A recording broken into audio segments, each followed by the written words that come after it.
The third speaker this afternoon will be Professor Carl Richard. Professor Richard is Professor of History at the University of Louisiana-Lafayette. He's done extensive research and writing on both American history and classical studies, and in fact, a number of his works bridge the gap between the two. One that came out in 1994 is entitled The Founders and the Classics, Greece, Rome, and the American Enlightenment. And today he's going to be giving us a short presentation on the founders and their stories.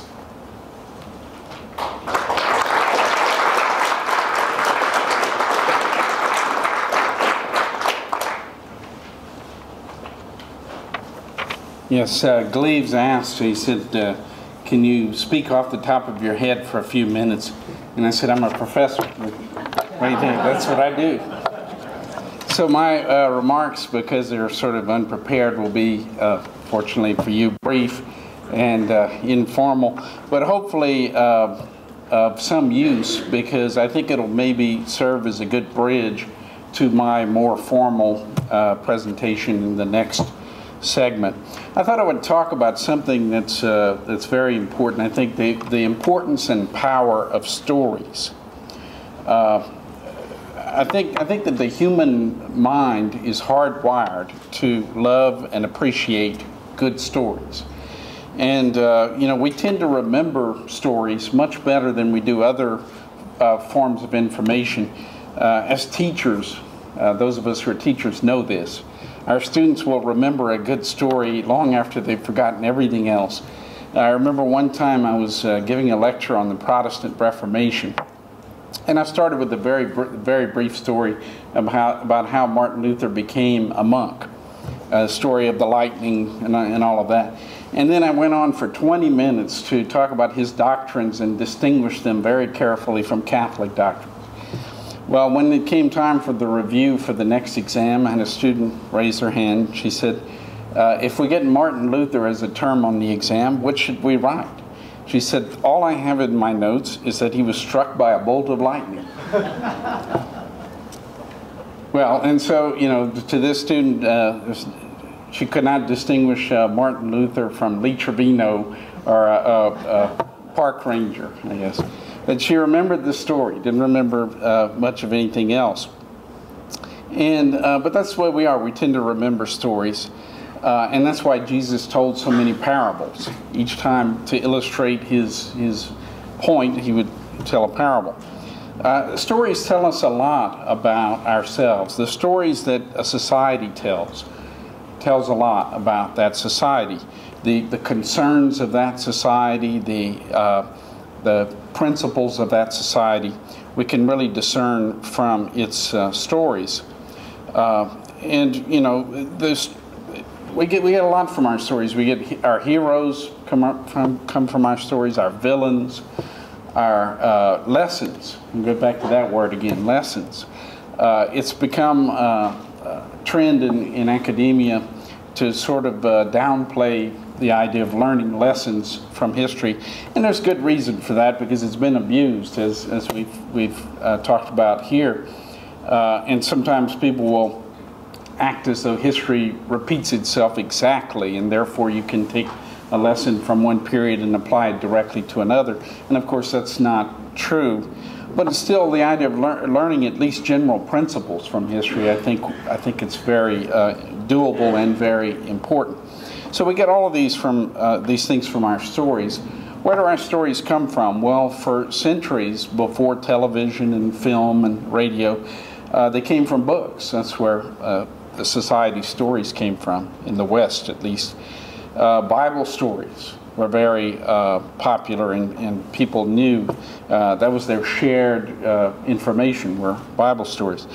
But as Tracy pointed out with the Founding Fathers, there's a whole different source of stories, maybe the most important source of stories, were the stories they got from the Greek and Roman classics. Why is that? Well, Tracy touched upon this. Their educational system was heavily classical, emphasized Greek and Latin. And this began at a very early age, 6, 7 years old. They would begin either under a tutor, private tutor, or at a grammar school. And that's the interesting thing about, you know, we throw that word around even today, grammar school. But you know that the term grammar school, the grammar in grammar school did not refer to English grammar. It referred to Greek and Latin grammar. They didn't begin teaching English grammar until after the American Revolution. And even then, there were many people who said, we shouldn't be wasting time in school teaching English grammar.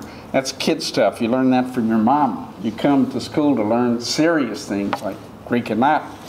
And so from the very early impressionable age, the founders really imbibed this whole history and culture as though it were their own, even though it was, you know, several thousand years old. And that's where they got many of their stories. And then many of them went on to college, where their training was even more rigorous in Greek and Latin. Well, of course, our stories are not the founders' stories. I mean, you ask the average person today what they know about Rome, for instance. What do you know about Romans? And they'll say, well, I think they walked around in bed sheets and had British accents. So they get from film, you know. So, I mean, our stories are not the founders' stories. And the ironic thing is that the founders are partly responsible for this, because they gave us something that they themselves didn't have, which was a set of national heroes and stories associated with those heroes. We speak of Washington and the cherry tree, or as Washington spoke of Cincinnatus and the plow. So by giving us themselves as a set of national heroes and stories about themselves, they ironically did something that they would not have wanted to do at all, which is to partially at least displace the ancients. But I don't think it's the main reason. I think the main reason why their stories are not our stories is because of the dramatic change in the educational system, which began really in the late 19th century for a variety of reasons that I won't really go into. And it was gradual. I mean, even well into the 20th century, high schools typically taught Latin. And even today, of course, we have academies that still teach Latin. Homeschoolers, many of them teach Greek and Latin. So it's a relative thing, this decline, but it's definitely a reality. Certainly, we're not living in the days of the founders, where almost every child was taught Greek and Latin. So there's been a significant decline. Well, what are our stories now? I think the source of our stories today is mostly film and television. And I'm not here to put down film and television. I think they can be very powerful media. The visual image can be very, very powerful, and there are certain advantages to these media, but there's no question that they are, by their nature, they're inherently more shallow. You know, a 2-hour film is inherently more shallow than a book. You just simply cannot go into the same level of detail. And so I think that's the troubling aspect.